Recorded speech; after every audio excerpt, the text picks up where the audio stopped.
Assalamualaikum warahmatullahi wabarakatuh. Kami dari kelompok 3 akan mempresentasikan hasil kerja kelompok kami dengan mata kuliah pengujian dan implementasi sistem dengan topik software testing. Di sini kami akan memperkenalkan anggota kelompok 3. Yang pertama, Tiara Wahyu Pangeswari dengan NIM 23111031151. Kemudian ada Cindy Octavian Ramadan dengan NIM 23111031170. Dan saya sendiri Adam Putra Mardianto dengan NIM 23111031167.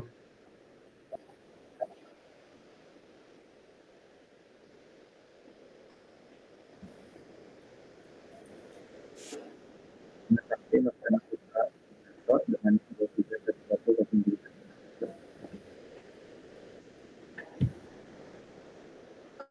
Kemudian akan dijelaskan oleh Mas Cindy. Ya, yang pertama itu apa itu software testing? Software testing adalah proses evaluasi dan verifikasi terhadap suatu perangkat lunak untuk memastikan bahwa aplikasi atau sistem bekerja sesuai dengan yang diharapkan. Tujuan utama dari software testing adalah untuk menemukan bug atau kesalahan, meningkatkan kualitas perangkat lunak, dan memastikan bahwa sistem berjalan dengan aman serta memenuhi kebutuhan pengguna.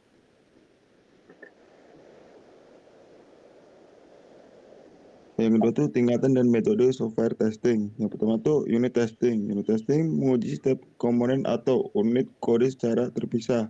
Yang kedua tuh integration testing, yaitu menguji hubungan antar modul atau komponen. Yang ketiga tuh system testing, itu menguji keseluruhan sistem sesuai dengan persyaratan. Yang terakhir itu acceptance testing, menguji apakah perangkat lunak siap digunakan oleh pengguna akhir.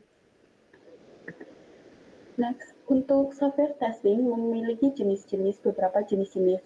Yang pertama bisa kita lihat ada unit testing, integration testing, functional testing, user interface atau UI, performance testing, security testing, regression testing, load testing, usability testing, compatibility testing, acceptance testing, alpha testing, and beta testing, smoke testing, descriptive testing, black box testing, white testing, dan crash testing.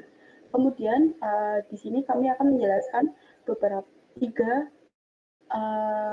jenis testing yang ada di software testing. Yang pertama ada black box testing, di mana black box testing itu menguji perangkat lunak dari sudut pandang pengguna akhir tanpa mempertimbangkan detail internal, di mana black box ini tuh penggunanya itu sama sekali tidak mengetahui tentang sistem. Kemudian ada white box testing, di mana white box testing ini di sisi lain menguji perangkat lunak dengan memeriksa detail internal dan struktur kode, di mana white box testing itu kebalikan dari black box testing, di mana penggunanya itu mengetahui tentang bagaimana cara penggunaan sistem, di mana seperti dia adalah seorang UI, pembuat sistem, pemrograman, atau coding seperti itu. Kemudian ada gray box testing. Gray box testing ini merupakan teknik pengujian keamanan aplikasi yang menggabungkan pengujian kotak putih dan kotak hitam, yaitu black box dan white box testing. Pengujian ini dilakukan dengan memberikan pengetahuan parsial kepada penguji tentang sistem yang diuji. Kemudian slide selanjutnya akan dijelaskan oleh Mas Adam.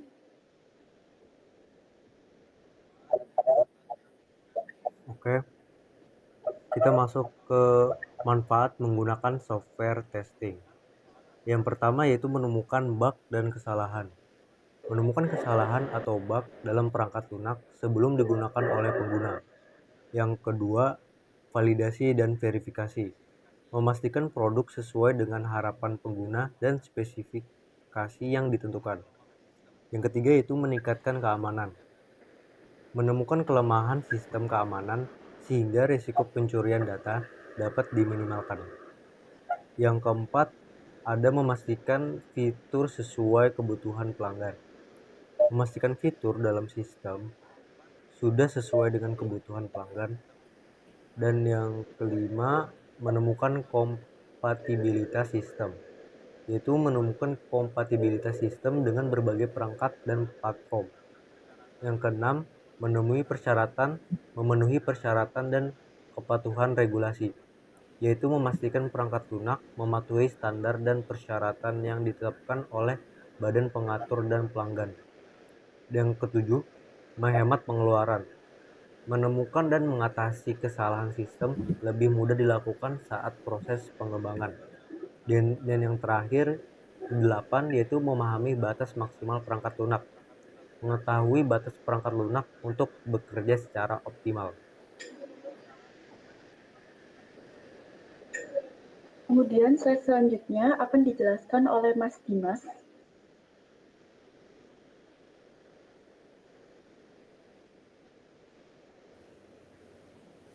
Baik, untuk slide selanjutnya ini mengenai tahapan dan langkah software testing. Yang pertama ada requirement analysis atau analisis kebutuhan. Jadi di sini untuk memahami spesifikasi perangkat lunak dan kebutuhan pengguna, menentukan apa yang harus diuji, fungsional dan non-fungsional recruitment.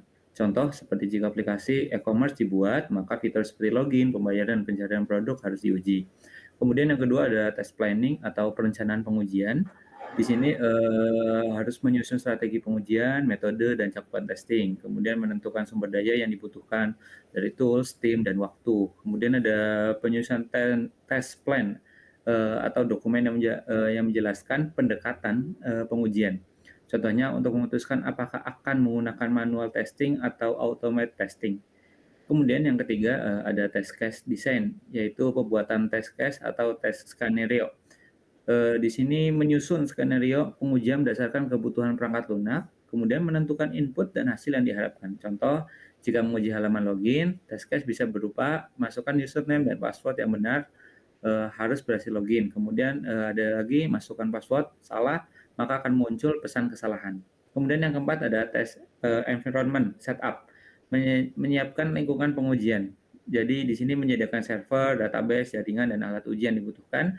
Kemudian menginstal software testing tools seperti Selenium, Unit, Postman, atau Appium.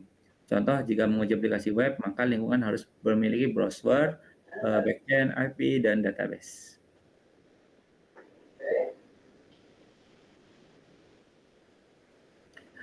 Untuk selanjutnya, yang nomor 5, ada test execution atau pelaksanaan pengujiannya. Di sini pelaksanaan pengujian sesuai dengan test case yang telah dibuat tadi, kemudian melakukan manual testing atau automated testing menggunakan tools. Kemudian mencatat hasil pengujian dan membandingkannya dengan hasil yang diharapkan. Contohnya, jika tombol checkout tidak berfungsi saat klik, maka dicatat sebagai bug. Kemudian nomor 6 ada defect reporting and bug tracking atau pelaporan bug dan perbaikannya. Jika ditemukan kesalahan atau bug, tim QA akan melaporkannya ke developer menggunakan tools seperti Jira, Bugzilla, atau Trello untuk mencatat bug-nya. Kemudian developer akan memperbaiki bug dan mengembalikan aplikasi untuk diuji ulang. Kemudian yang nomor 7 ada test cluster, yaitu evaluasi dan penyelesaian testingnya. Di sini pengevaluasian hasil pengujian yang tadi sudah dilakukan, apakah perangkat lunak sudah memenuhi standar kualitas, kemudian membuat laporan akhir yang berisi daftar bug yang diperbaiki dan yang masih perlu perbaikan. Menentukan apakah software siap untuk rilis atau perlu pengembangan.